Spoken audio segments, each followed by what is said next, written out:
Yes, we as Petroamazonas are in Paris in order to show the world that we are trying to do our best efforts to reduce the CO2 emissions in our operations because right now we are developing an outstanding project which is about to recover an utilization of associated gas in our operation.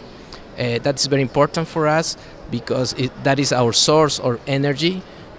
We are self-generating the energy, usually with diesel, but with this project we are trying to replace the diesel and use the associated gas.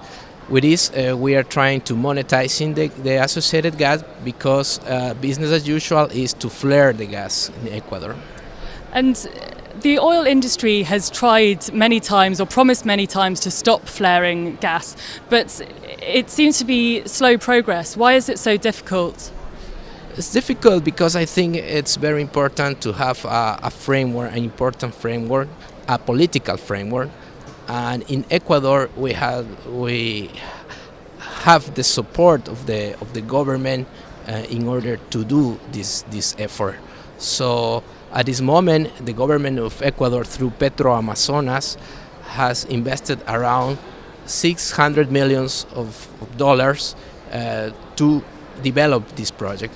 So I think it's a very important contribution to the work because of the benefits that produce this project.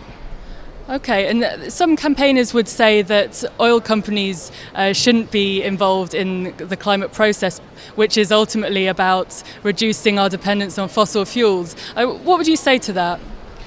It's a controversial question, but for us, I am like a very odd in an company because my position is a climate change and energy efficiency coordinator, but I think it's very important to try to work inside of the companies in order to change the vision of the company.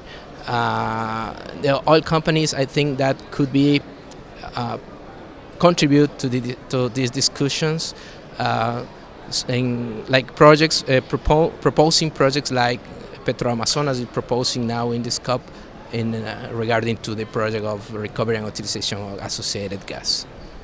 Okay, and what would you like to see come out of the negotiating room? What kind of a climate deal do you want to see? Well, I think it's very important first to have an agreement. I think it's the first step. And later, a very fair agreement that benefit to all of the world, to all of the countries, developed and developing countries. I think it's the most important at this moment. Okay, thank you very much, David.